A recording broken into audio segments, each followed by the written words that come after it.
वक्त सबका बदलता है, डर सबको लगता है, गला सबका सूखता है। सोचिए, चाल, चरित्र और चेहरा, अनुशासन, मोदी अमित शाह का ठसक, एक विधानसभा की सीट के लिए सब सामने दूध का दूध और पानी का पानी हो गया। मध्य प्रदेश के दतिया में नरोत्तम मिश्रा का टिकट क्या कटा, सड़कों पर बवाल कर दिया गया। क्या ये धरना प्रदर्शन सिर्फ मध्य प्रदेश के मुख्यमंत्री यादव के खिलाफ है या अमित शाह और मोदी के खिलाफ है? और डर क्या होता है वो समझिए। पटना के बांकीपुर विधानसभा सीट में, जहां से उनके राष्ट्रीय अध्यक्ष हैं नितिन नवीन, उनके खाली करने से विधानसभा सीट खाली हुई है। वहां जो कैंडिडेट दिया गया था, बाद में उस कैंडिडेट को वापस ले लिया गया और कहा जा रहा है कि पूरे देश के 99% लोग वन नेशन वन इलेक्शन के पक्ष में हैं। मुझसे तो किसी ने बात ही नहीं की। तो आज बात राजनीति की। पूरे देश में कांग्रेस ने आज मोर्चा संभाला, पूरे देश में कह रहा हूं, और राम मंदिर में चढ़ावा चोरी के खिलाफ बिगुल फूंक दिया। अखिलेश यादव जाके पीड़ित परिवार से मिले मेरठ में, परिवार को सांत्वना भी दी। अखिलेश यादव आर्थिक मदद भी करते हैं। बीएसपी सुप्रीमो ने इसे कहा कि हमें कानूनी लड़ाई लड़नी चाहिए। कई मामलों में वो भी आर्थिक मदद करती है। आज उन्होंने बाकायदा एक बड़ी नोट चिट्ठी भी लिखी है। कहा है कि हमें संवैधानिक तरीके से ही लड़ना है। और मैं तो बहुजन समाज के सवालों पर, रोहित वेमुला के मुद्दे पर उन्होंने संसद से इस्तीफा दिया था, राज्यसभा से, ये सबको पता है। इसका मतलब है कि कल जो उन्होंने प्रेस कॉन्फ्रेंस की उसका डैमेज कंट्रोल कुछ दिख रहा है, इसलिए उन्होंने आज एक बड़ी चिट्ठी लिखी है और उन्होंने कहा है कि हमें फुले, पेरियार, बाबा साहब के विचारों पर ही चलना है। तमाम उन्होंने महापुरुषों को संज्ञान में लिया है, मान्यवर कांसीराम साहब का, और कहा है कि ताले की चाबी, सत्ता की चाबी हमारे हाथ में आनी चाहिए। और सोचिए, और दतिया में चंद्रशेखर आज़ाद पहुँचे हैं। मध्य प्रदेश में बवाल कटा हुआ है। दामोदर यादव वहाँ चंद्रशेखर आज़ाद के उम्मीदवार हैं। बहुजन समाज को उन पर नज़र बनाए रखनी चाहिए। मेरी गुजारिश है बहुजन समाज से कि ऐसे नेताओं को ज़रूर विधानसभा और लोकसभा भेजें जो 365 दिन जातिवाद के खिलाफ लड़ाई लड़ते हैं और आपके सुख दुख में शामिल हों। ऐसे ही नेता मध्य प्रदेश में दामोदर यादव हैं या आर डी प्रजापति हैं, लोकेंद्र गुर्जर हैं, देवाशीष जरारिया हैं। पहले वो कांग्रेस में थे, अब बीएसपी में। देवाशीष जरारिया हो, लोकेंद्र गुर्जर हो, या फिर दामोदर सिंह यादव हो, आर डी प्रजापति हो, ये वो 3-4 लोग हैं जो लगातार जातिवाद के खिलाफ, जो मेरे जानकारी में हैं। सुनील अस्ते भी हैं जो तमाम पार्टियों में हैं। ऐसे बहुत सारे नेता हैं जिनको मैं जानता हूं और उनसे बात कर रहा हूं। यूपी में भी आर.एस. पटेल, गोरखपुर में बीएसपी के युवा नेता हैं, वो हैं जो जूडो कराटे भी सिखाते हैं। तो ऐसे नेताओं को मौका जरूर मिलना चाहिए। तो ये तमाम बड़ी खबरें जो राजनीतिक खबरें हैं, मैं चाहता हूं कि आपसे विस्तार से बात करूं। नमस्कार, मैं शंभू कुमार सिंह और आप देख रहे हैं नेशनल दस्तक। भय, भूख और भ्रष्टाचार। सोचिए, अगर इसमें भय, भूख और भ्रष्टाचार जिस खबर में ना हो, उसको खबर मत मानिए। और राजनीति में उस नेता को दरकिनार कीजिए जो सड़कों पर न उतरता हो। और बीजेपी, सोचिए बीजेपी की क्या हालत हो गई है। चाल, चरित्र और चेहरा कहने वाली बीजेपी क्या अंतिम समय में है? क्या अब लोग सवाल पूछने लगे हैं, जनता सवाल पूछने लगी है? और बीजेपी में भी अब विद्रोह हो सकता है। जिस दौर में नेताओं को तोड़ना, पार्टियों को तोड़ना चाणक्य नीति कहलाता हो, जिस दौर में दूसरे पार्टियों के विधायकों को, सांसदों को अपने पाले में ले आना ऑपरेशन लोटस कहलाता हो। आप एक बात बताइए, किसी भी दल को केंद्र में सरकार दे दीजिए और वो दल की, अगर वो दल चाहे तो इनकम टैक्स ईडी जिसके पास हो, वो किसी दल को तोड़ ले, किसी नेता को तोड़ ले, किसी पत्रकार को मिला ले। इसमें कौन सा रॉकेट साइंस है? संजय सिंह ठीक कहते हैं, जो आम आदमी पार्टी का सांसद है, कि मुझे 24 घंटे के लिए इनकम टैक्स और ईडी दे दो, मैं बीजेपी के प्रदेश अध्यक्ष और राष्ट्रीय अध्यक्ष को तोड़ के दिखा दूंगा। सोचिए, तो जिस दौर में, उस दौर में अब बीजेपी के भी अनुशासन बाहर आने लगे हैं। दतिया में नरोत्तम मिश्र, इनके टिकट नहीं मिला तो इनके समर्थकों ने बवाल कर दिया। इतना बवाल कर दिया कि सड़कों पर जाम लगा दिया। खुद विधायक जी, नेताजी कह रहे हैं कि पेट्रोल और डीजल बम बनाए जा रहे थे, किरोसिन बम। पुलिस वालों पर हमला हुआ, ये एसपी डीएम कह रहे हैं। लेकिन क्या मजाल है कि कोई उनको 2 थप्पड़ लगा दे। वही कहा जा रहा है कि मोहन यादव नहीं चाहते हैं कि नरोत्तम मिश्रा आगे बढ़े, जबकि वहां तिवारी को ही टिकट दिया गया है। लेकिन ये टीवी की खबर है, बहुजन समाज के लिए ये खबर नहीं है। बहुजन समाज के लिए ये खबर है वहाँ की दतिया में चंद्रशेखर गए हैं और वहाँ दामोदर यादव जो बहुजनवादी नेता हैं, सोशल जस्टिस सामाजिक न्याय के अकेले बड़े योद्धा हैं मध्य प्रदेश में, वो भी चुनाव मैदान में हैं। अगर बहुजनों ने दामोदर यादव को नहीं जिताया तो फिर कोई सड़क पर निकलने की हिमाकत नहीं करेगा।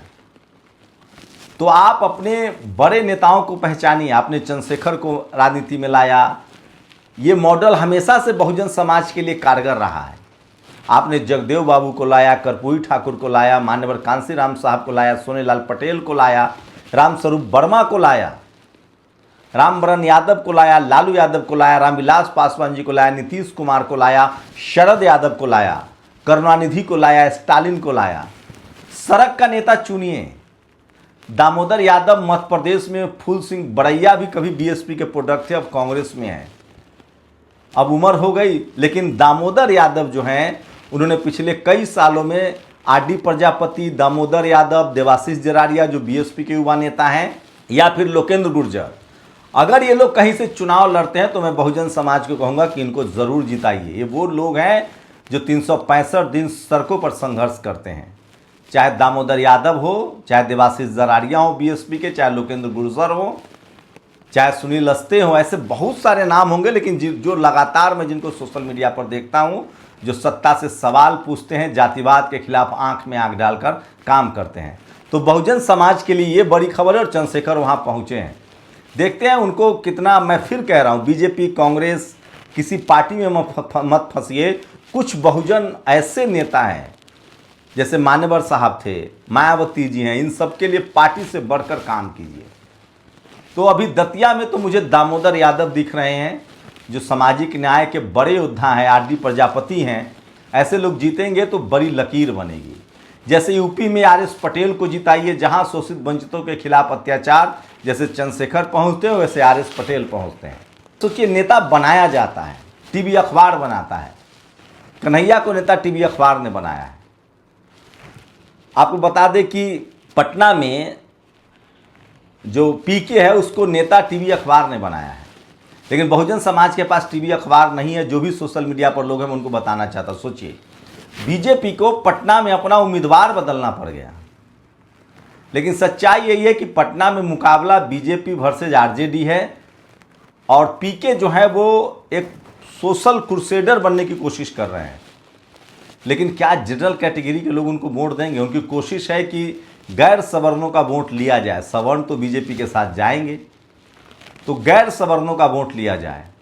ऐसे में पीके ने बीजेपी का रास्ता वहाँ आसान कर दिया। लेकिन सोचिए, वहाँ कैंडिडेट बदलना पड़ा। वही एक उड़ते उड़ते खबर आ रही है कि पूरे देश में 1 नेशन 1 इलेक्शन 2029 से लागू होगा।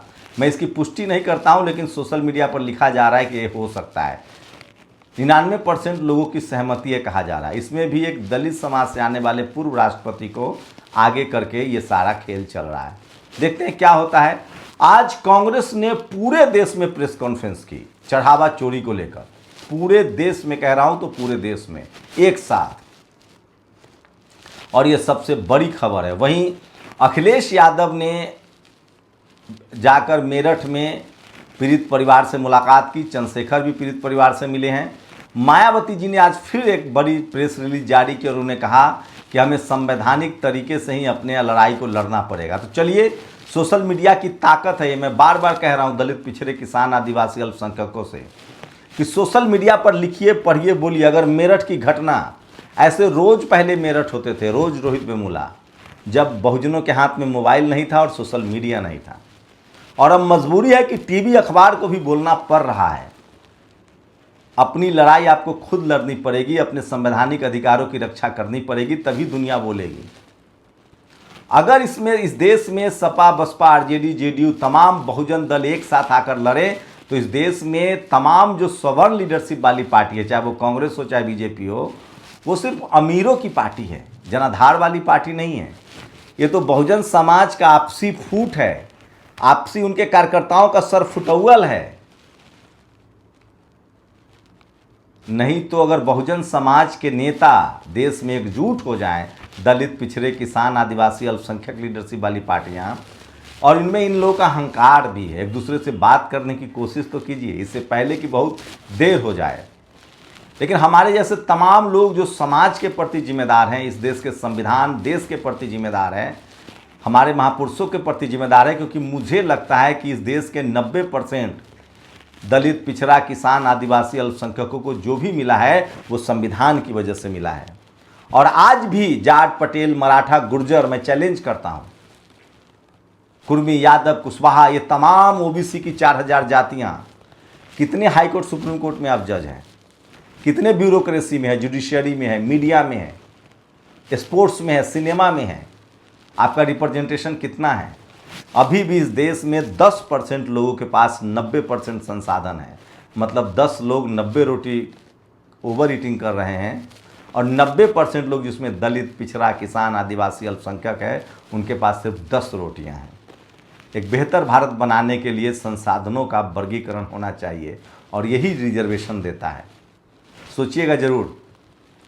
शुक्रिया। दस्तक की आपसे गुजारिश है कि अगर इसको बचाना चाहते हैं तो नेशनल दस्तक को सब्सक्राइब करने के लिए रेड कलर के सब्सक्राइब बटन को दबाएं, फिर बेल आइकन की घंटी दबाएं। नेशनल दस्तक को बचाने के लिए बहुत जरूरी है कि हर खबर को शेयर करें, लाइक करें, कमेंट जरूर करें।